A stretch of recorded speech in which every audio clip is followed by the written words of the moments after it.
Welcome to MessageWhiz. In this tutorial, we'll walk you through managing user roles within the My Account section.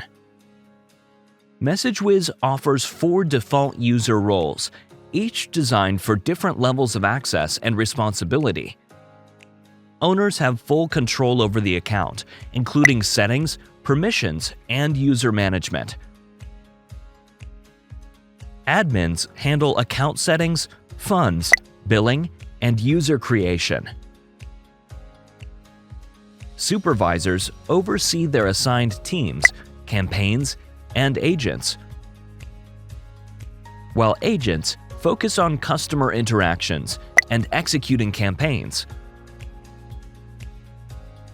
Owners can create custom roles with specific permissions. To do this, navigate to the Roles Management section, select Create Role, and enter a name. Choose a base role, admin, supervisor, or agent, which serves as a foundation for permissions. From there, fine-tune the level of access by selecting specific actions like viewing, editing, deleting, or recovering data, and click Save.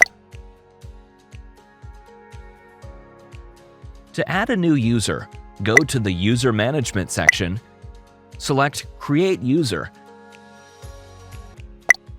and fill in the required details. After saving, the user will receive an email with a temporary password, prompting them to create a new password upon first login. Thank you for using MessageWhiz. For more tutorials, visit our website or contact our support team.